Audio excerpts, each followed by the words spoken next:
أعوذ بالله من الشيطان الرجيم بسم الله الرحمن الرحيم الحمد لله الذي أنزل على عبده الكتاب ولم يجعل له عوجا قيما لينذر بأسا شديدا من لدنه ويبشر المؤمنين الذين يعملون الصالحات أن لهم أجرا حسنا.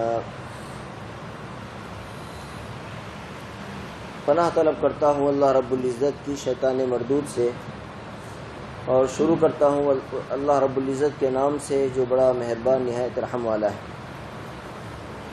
یہ سورہ کہف ہے جو 15ویں پارے میں ہے. اس کی اترنے کی جو ترتیب ہے وہ 69 نمبر پر 69 نمبر پر اتری ہے یہ سورت. اور نبی اکرم صلی اللہ علیہ وسلم جس وقت مکہ میں تھے اس وقت یہ سورت نازل ہوئی ہے. اس سورت کے 12 رکوع ہیں اور اس کی آیت 110 ہے.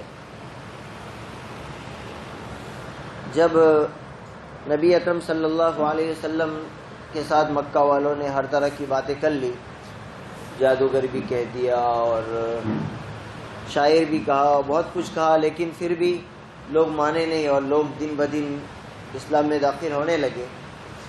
تو مکہ والوں نے یہ سوچا کہ مدینہ میں یہودی رہتے تھے اور یہودیوں کے پاس کیونکہ موسیٰ علیہ السلام کی کچھ بچی کچی شریعت تھی، پوری شریعت تو نہیں تھی، اسی لیے اللہ تعالیٰ نے نبی اکرم صلی اللہ علیہ وسلم کو بھیجا.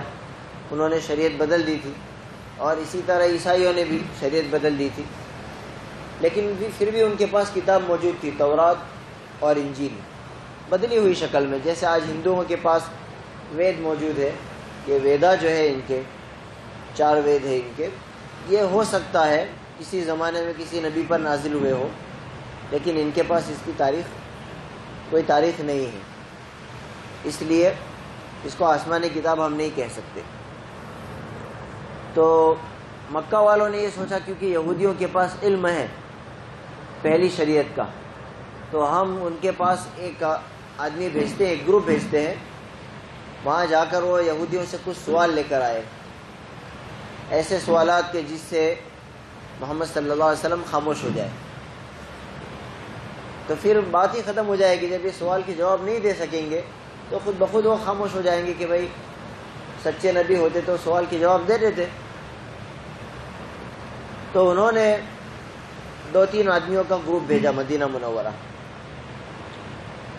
وہ یہودیوں کے پاس گئے اور ان سے انہوں نے کہا کہ بھائی دیکھو ہمارے خاندان کے ایک شریف آدمی ہیں، انہوں نے 40 سال بالکل خاموشی کے ساتھ گزارے، اچھے اخلاق، بہت اچھی تجارت کرنے والے اور خاندان میں بھی اونچا نام رکھنے والے، لیکن اچانک انہوں نے کچھ سالوں سے کچھ دنوں سے اپنے آپ کو نبی کہنا شروع کیا ہے، اور وہ کچھ باتیں بھی ایسی کہتے ہیں جو ہماری سمجھ سے بہت اونچی ہے. ہم خود عربی جاننے والے ہیں، عرب ہے، لیکن پھر بھی ہم ان باتوں کو نہیں کہہ پاتے اپنی زبان میں اور سمجھ بھی نہیں پاتے، اتنی اونچی ہے ان کی زبان. تو آپ لوگ ہمیں کچھ ایسے سوالات بتاؤ کہ اس سے ہم آزمائیں کہ یہ اللہ کے نبی ہے یا نہیں سچ میں، تو ہمارے لیے پھر فیصلہ کرنا آسان ہو. تو یہود نے ان کو 3 سوال دیے کہ یہ 3 سوال کرو اور ان کی جوابات اگر یہ دے دیتے ہیں تو یہ سچ میں اللہ کے نبی ہے، اور اگر نہیں دے پاتے تو اللہ کے نبی نہیں ہے. اس میں ایک سوال انہوں نے یہ کیا تھا کہ بھائی ان سے معلوم کرو کہ روح کی حقیقت کیا ہے، انسانی روح ہے، جانوروں کی روح ہے، ان کی حقیقت کیا ہے. اور دوسرا سوال ان سے یہ کرو کہ ان نوجوانوں کا کیا واقعہ ہے جو حضرت عیسیٰ علیہ السلام کے کچھ سالوں بعد ایک بادشاہ کے سامنے کھڑے ہو گئے تھے، پھر وہ اچانک غائب ہو گئے اور 309 سال کے بعد زندہ ہو گئے، ان کی تفصیل کیا ہے وہ بتلاؤ. اور تیسرا سوال ان سے یہ کرنا کہ ذوالقرنین بادشاہ کی تاریخ بتاؤ ہمیں، کون تھا یہ بادشاہ. تو یہ لوگ یہ سوالات لے کر نبی اکرم صلی اللہ علیہ وسلم کے پاس آئے. اچھا، یہ 3 سوالات وہ تھے جو ان کو بھی پوری تفصیل سے بات معلوم نہیں تھی، تو کیونکہ یہ خود بھی حیران تھے اور ان کے پاس بھی اس کے جوابات نہیں تھے، اس لیے وہ جاننا بھی چاہتے تھے کہ نبی ہوگا تو پتہ چل جائے گا. اس لیے کہ عیسیٰ علیہ السلام بنو اسرائیل کے ہی نبی ہے، حضرت اسحاق علیہ السلام کے بعد جتنے بھی نبی آئے وہ سب بنو اسرائیل میں آئے، اور بنو اسرائیل جب ہم کہیں گے تو اس سے یعقوب علیہ السلام کی اولاد، اور اس وقت یعقوب علیہ السلام کی اولاد پوری فلسطین میں بسی ہوئی تھی، اور فلسطین جب بولیں گے تو آج کا سیریا ملک شام، آج کا لبنان، آج کا جوردن، آج کا اسرائیل جو قبضہ کر لیا ہے اس نے، اور آج کا فلسطین، اور آج کا ایجپٹ کا طور سینا تک کا علاقہ، یہ پورا فلسطین ہوتا ہے۔ اس علاقے میں انبیاء کرام علیہ السلام بکثرت آئے، حضرت یعقوب علیہ السلام سے لے کر حضرت عیسیٰ علیہ السلام تک، اور ایسا سب انبیاء بنو اسرائیل ہیں۔ تو موسیٰ علیہ السلام بنو اسرائیل کے اولو العزم نبی ہے، بڑے رسول ہے، اور تورات میں پورے احکامات آ گئے تھے، لیکن جب اس میں انہوں نے تبدیلی کر دی تورات کے احکاموں میں، تو اللہ تعالیٰ نے پھر حضرت عیسیٰ علیہ السلام کو بھیجا اور ان پر انجیل نازل فرما کر تورات میں جو غلطیاں کی تھی لوگوں نے بدل دیا تھا، اس کی اصلاح کر دی اور بتلایا کہ صحیح بات یہ ہے۔ تو اسی لیے جو کچھ یہودی نفس پرست تھے، ہمارے لیے سمجھنا مشکل نہیں ہے اب 1400 سال کے بعد، تو مسلمانوں میں ہی کچھ لوگ ایسے کھڑے ہو جاتے ہیں جو غیروں کے ہاتھ سے کھیلتے ہیں۔ ہر زمانے میں ایسا ہوتا ہے، یہ کوئی یعنی ابھی وہ الگ بات ہے کہ ہم اس کو کس نظر سے دیکھتے ہیں، لیکن غیروں کی نظر میں تو رضوی وہ مسلمان ہے، ہماری نظر میں وہ چاہے شیعہ ہو یا کافر ہو مشرک ہو، لیکن غیروں کی نظر میں تو بھائی نام اس کا ہے تو مسلمان ہے۔ اسی طرح غیروں کی نظر میں تو وہ آدمی جس نے یہ یوگی اور مودی کو رائے دی کہ بھائی اب مسجدوں بند کر دو رمضان میں، وہ مسلمان ہے۔ تو یہ ایسے لوگ ہر زمانے میں انبیاء کے خلاف یا سچے دین کے خلاف مل جاتے ہیں اپنی ہی کمیونٹی میں سے، ایسا ہوتا ہے۔ ٹیپو سلطان کو انگریزوں کے ساتھ دھوکہ دینے والے اسی کے سپاہی تھے نا، تو ایسا ہر زمانے میں ہوتا رہا ہے۔ تو یہود میں بھی ایسا ہوا کہ حضرت عیسیٰ علیہ السلام جب انجیل لے کر آئے تو اس زمانے کے جو یہود مسلمان تھے ان میں سے کچھ لوگ عیسیٰ علیہ السلام کے خلاف ہو گئے، اس لیے کہ ان کی روزی روٹی پر، ان کے عہدوں پر جو ہے وہ عیسیٰ علیہ السلام جو ہے بڑا مسئلہ پیدا کر رہے تھے۔ تو بہرحال ان یہود اور نصارہ نے یہ 3 سوالات جو ہے وہ حضرت نبی اکرم صلی اللہ علیہ وسلم سے پوچھنے کے لیے دیے، اس لیے کہ ان کو ان کے جوابات چاہیے تھے خود بھی۔ اب یہ لوگ مکہ آ گئے اور آ کر نبی اکرم صلی اللہ علیہ وسلم کو بلایا کہ ہم آپ سے جھگڑا نہیں کرنا چاہتے، بہت کچھ ہم نے آپ کے لوگوں کو مارا پیٹا پریشان کیا ستایا، لیکن ہم آپ سے اگر آپ سچے نبی ہیں تو کچھ سوالات کرنا چاہتے ہیں، ان سوالات کے جوابات آپ دے دیں گے تو ہم ایمان لے آئیں گے۔ تو نبی اکرم صلی اللہ علیہ وسلم نے پوچھا کہ بھائی کون سے سوالات ہیں بتاؤ، تو انہوں نے یہ 3 سوال جو ہم نے آپ کو بتائے وہ بتلا دیے۔ تو نبی اکرم صلی اللہ علیہ وسلم نے بتلایا کہ جب میرے اوپر وحی آ جائے گی تو میں وہ بتا دوں گا۔ اب وہ نبی اکرم صلی اللہ علیہ وسلم پر بھی آپ کو معلوم ہے کہ آپ صلی اللہ علیہ وسلم امی تھے، پہلے کسی شریعت کی اتباع نہیں کرتے تھے۔ وَوَجَدَكَ ضَالًّا فَهَدَىٰ، ہم نے آپ کو بے راہ پایا پھر ہم نے راستہ بتایا۔ اللہ تعالیٰ فرماتے ہیں نبی اکرم صلی اللہ علیہ وسلم پر نبوت سے پہلے آپ پر کوئی شریعت سامنے نہیں تھی آپ کے، تو آپ اللہ تعالیٰ کی عبادت اپنی غور و فکر کے ذریعے کرتے تھے، کوئی راستہ نہیں تھا پکا۔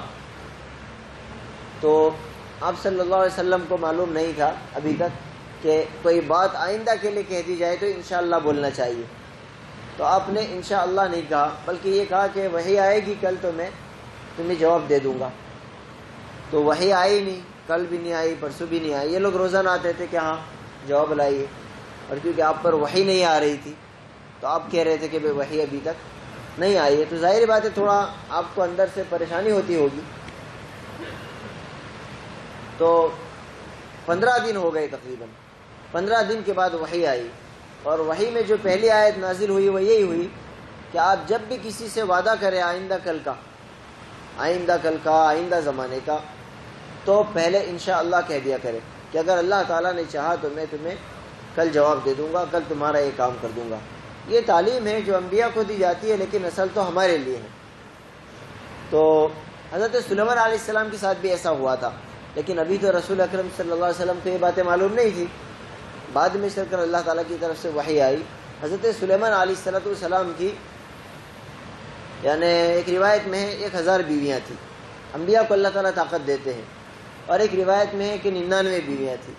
تو ایک دن انہوں نے، کیونکہ ان کی لڑائی ہو رہی تھی جنوں کے ساتھ، مقابلہ ہو رہا تھا، کچھ جن تھے اور کچھ سرکش لوگ تھے، دشمن تھے مشرکین.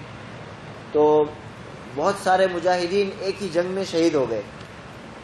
تو سلیمان علیہ السلام کو احساس ہوا کہ یہ تو لوگ مرتے جا رہے ہیں ہمارے، تو ہمارا لشکر کم ہو جائے گا.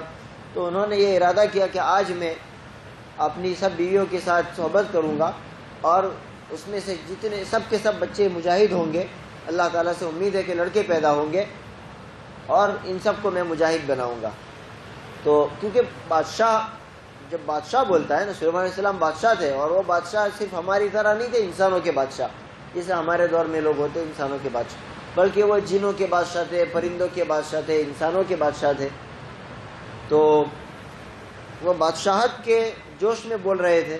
تو ان کا جو وزیر تھا اس نے کہا انشاءاللہ، یعنی تھوڑا زور سے بولا تھا کہ حضرت سلیمان علیہ السلام بھی بول لیں، لیکن سلیمان علیہ السلام نہیں بولے. تو پھر انہوں نے 100 بیویاں، اگر روایت میں لے لی جائے بخاری کی روایت میں، تو 100 بیویوں میں سے بھی ایک کا بھی بچہ نہیں ہوا، اور ایک کا جو ہوا وہ بھی ادھورا گر گیا، یعنی پورا بچہ پیدا ہونے سے پہلے گر گیا. تو رب تعالیٰ انبیاء کرام علیہ السلام کی اصلاح فرماتے ہیں. تو نبی اکرم صلی اللہ علیہ وسلم پر بھی وحی آئی، تو پہلی آیت 15 دن بعد یہ نازل ہوئی، اور اس کے بعد تینوں سوالوں کے جواب اللہ تعالیٰ نے بہت تفصیل کے ساتھ دیے.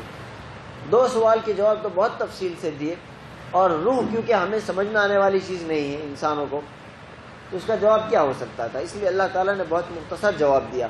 اور کیونکہ وہ بالکل الگ ٹاپک ہے، اس لیے اللہ تعالیٰ نے اس کو سورہ بنو اسرائیل میں بیان کیا ہے. سورہ بنو اسرائیل کے آخر میں آپ دیکھیں گے آیت ہے وَيَسْأَلُونَكَ عَنِ الرُّوحِ، یہ لوگ آپ سے سوال کرتے ہیں روح کے بارے میں. اور پھر اس کے بعد اللہ تعالیٰ نے ان کا جواب دیا ہے کہ وَيَسْأَلُونَكَ عَنِ الرُّوحِ، اے محمد صلی اللہ علیہ وسلم آپ سے روح کے بارے میں سوال کرتے ہیں. ان کو کیا سمجھ میں آئے گی روح کی حقیقت؟ میرے بھائیوں، اگر ابھی ہم 1 سال کے، 2 سال کے، 3-4 سال کے بچے کے سامنے شادی کی بات کریں تو وہ سمجھے گا شادی کی بات کہ بھائی شادی میں کیا لذت ہے، کیا مزہ ہے، بیوی ہوتی ہے، تو نہیں سمجھے گا نا، اس لیے کہ وہ ابھی اس کیفیت سے واقف نہیں ہے. تو یہ وہ بچہ کہنے لگے لو تمہارے پاس تو جواب ہی نہیں ہے ہماری بات کا. ہم کہیں گے بھائی جواب تو ہے لیکن ہم تمہیں نہیں سمجھا سکتے، اس لیے کہ تم ابھی تک اس سطح پر پہنچے نہیں ہو. تو ایسی بہت ساری چیزیں ہیں جس کی انسانی عقل جو ہے، اللہ تعالیٰ انسانی عقل کے خالق ہیں. تو اللہ تعالیٰ جانتے کہ انسانی کیپیسٹی سے یہ چیز باہر ہے، تو یہ کہہ دیا کہ انبیاء پر بھروسہ کر لو. وہاں پر ہم اس دنیا میں بہت ساری چیزوں پر ابھی بھی ایسا سوچتے ہیں کہ بہت سارے انسان ہمارے سے عقلوں میں بہت اوپر ہے، اور ہم یہ ناسا والے کیا کرتے ہیں، یہ اسرو والے کیا کرتے ہیں، وہ بڑی بڑی باتیں بتاتے ہیں، اور ہم ان کے کیپسول جو ہے وہ ہضم کر جاتے ہیں اور مانتے ہیں، سچ مانتے ہیں. حالانکہ بہت ساری باتیں وہ جھوٹ کہتے ہیں لیکن ہم مان لیتے ہیں. تو انبیاء جو بات کہتے ہیں روح کیا ہے اور روح انسانی جسم میں کس طرح آتی ہے، اللہ تعالیٰ نے اس کو پیدا کیا ہے پہلے، اور روح انسان کی ابدی ہے. ابدی کا معنی یہ ہے کہ ایک مرتبہ پیدا ہو گئی، اب اس کو کبھی موت نہیں آئے گی. ہمارا جسم مر جائے گا، ہمارا جسم گل سڑ جائے گا، لیکن ہماری روح نہیں مرے گی. اور ہماری جو حقیقت ہے، میرا نام اگر نذیر ہے، کسی اور کا نام عبداللہ ہے، تو ہماری حقیقت قیامت تک کے لیے باقی ہے. اسی لیے یعنی اگر ہمیں کہا جاتا ہے کہ فلانا مر گیا، تو اس کا جسم مر گیا ہے، وہ نہیں مرا، وہ باقی ہے، اور اس کا حساب اللہ تعالیٰ قیامت کے دن لیں گے اور پھر فیصلہ فرمائیں گے جنت اور جہنم کا. یا تو یہ اللہ تعالیٰ کے مقرب بندوں میں سے ہوگا، صالحین میں سے ہوگا، یا یہ اللہ تعالیٰ کے نافرمان بندوں میں سے ہوگا. تو انسانی روح جو ہے وہ اللہ کی صفت رکھتی ہے. اللہ رب العزت نے اس کو اپنی صفت پر پیدا کیا، اس کو موت نہیں ہے. انسانی زندگی کو ایک مرتبہ پیدائش ہے، اس لیے کہ رب تعالیٰ پیدا کرنے والے ہے، اس کے خالق ہے، اس لیے اس کی پیدائش تو ہے لیکن اس کو موت نہیں ہے. تو یہ موت جو ہے ہمارے اس جسم کو آتی ہے اس لیے کہ یہاں اسی مٹی سے بنا ہے اور اس کو یہیں پر ختم ہو جانا ہے. جبکہ روح جو ہے وہ اوپر بنی ہے، اور وہ کیونکہ اوپر کی زندگی میں موت نہیں ہے، اس لیے حضرت عیسیٰ علیہ السلام بھی ان کو موت کے لیے یہاں لایا جائے گا. وہاں موت، اللہ تعالیٰ وہاں بھی تو موت دے سکتے ہیں لیکن وہاں موت نہیں دیں گے، اس لیے کہ وہ موت کی جگہ نہیں ہے، وہ تو زندگی کی جگہ ہے، وہاں صرف موت کی موت آئے گی ایک مرتبہ، اس لیے کہ اللہ تعالیٰ اس کے بعد سب کو ہمیشہ کی زندگی دے دیں گے۔ تو روح جو ہے اللہ تعالیٰ فرماتے ہیں قل الروح من امر ربی، اے محمد صلی اللہ علیہ وسلم آپ ان کو کہہ دیجئے کہ روح جو ہے میرے رب کا حکم ہے، بس اور کچھ نہیں کہہ سکتے، میرے رب کا حکم ہے، میرا رب کہتا ہے ہو جا تو وہ آ جاتی ہے انسانی جسم میں۔ جہاں دیکھو حضرت عیسیٰ علیہ السلام کی والدہ وہ تو غسل کر رہی تھی غسل خانے میں، اور اللہ تعالیٰ نے جبریل علیہ السلام کو بھیج دیا انسانی شکل میں، تو وہ گھبرا گئی، پاکیزہ پاک دامن عورت اور نوجوان عورت، شادی بھی نہیں کی ہے، اس کے سامنے کوئی مرد آ جائے اور وہ غسل کر رہی ہو تو کیا حالت ہوگی؟ تو کیا فرمایا؟ اللہ سے ڈر اور میرے قریب نہ، تجھے معلوم نہیں ہے کہ میں کوئی بری عورت نہیں ہوں، بے حیا عورت نہیں ہوں۔ تو جبرائیل علیہ السلام نے کیا کہا؟ قال انما انا رسول ربک، میں تو انسان نہیں ہوں، میں تیرے رب کا فرشتہ ہوں اور تجھے بیٹا دینے کے لیے آیا ہوں۔ اور اس کے بعد جبرائیل علیہ السلام نے کچھ نہیں کیا، جبرائیل علیہ السلام نے انہوں نے کپڑے پہن لیے، جب جبرائیل علیہ السلام کو دیکھا تو کپڑے پہن لیے جلدی، تو ان کا جو یہ گریبان، یہ جو انسان جب یہاں ہوتا ہے نا بٹن، یہ کھلا حصہ، اس میں پھونک مار دی، اور ایک روایت میں منہ میں پھونک مار دی، تو بس اس سے حمل رہ گیا۔ اللہ کا حکم، تو اللہ کے حکم سے تو اللہ تعالیٰ جب چاہے، حضرت آدم علیہ السلام کے پتلے میں یہی ہوا، بس اللہ تعالیٰ کا حکم ہو گیا اور وہ زندہ ہو گیا۔ تو اللہ تعالیٰ کا حکم ہے روح، اس کے علاوہ کچھ نہیں، اللہ کے حکم ہی سے۔ ہم لوگ جو شادی شدہ ہے سب جانتے ہیں، جب بیوی عورت حاملہ ہوتی ہے تو وہ اس کا جس پیٹ بڑا ہوتا ہے اور اچانک ایک دن ایسا ہوتا ہے کہ اس کے پیٹ میں حرکت ہونے لگتی ہے، تو اسے بھی نہیں پتا ہوتا کیسے آ گئی یہ چیز، لیکن آ جاتی ہے نا۔ اور اچانک ہم میں سے بیٹھے ہوئے کئی لوگ ہیں، وہ ابھی تو اچھا تھا، ابھی یہ حاجی صاحب کا جب مجھے بتلایا، میں تنزانیہ البانیہ میں تھا تب، تو میں نے کہا ہم نے تو ان کو اچھی صحت کے ساتھ دیکھا تھا، کہا وہ اچھے ہی تھے اور تھوڑے بیماری محسوس کر رہے تھے، خود ہی اسپتال چلے گئے اور انتقال ہو گیا۔ تو یہ ہے کہ انسان اچھا خاصا چلتا پھرتا ہوتا ہے اور اچانک وہ بے جان ہو جاتا ہے، اس لیے کہ اللہ کا حکم آ گیا، اس کو نکال لیا جاتا ہے۔ اور اسی لیے ہے روح جو ہے بہت لطیف ہے، یعنی وہ نہ چھوئی جا سکتی ہے نہ دیکھی جا سکتی ہے، محسوس کی جا سکتی ہے۔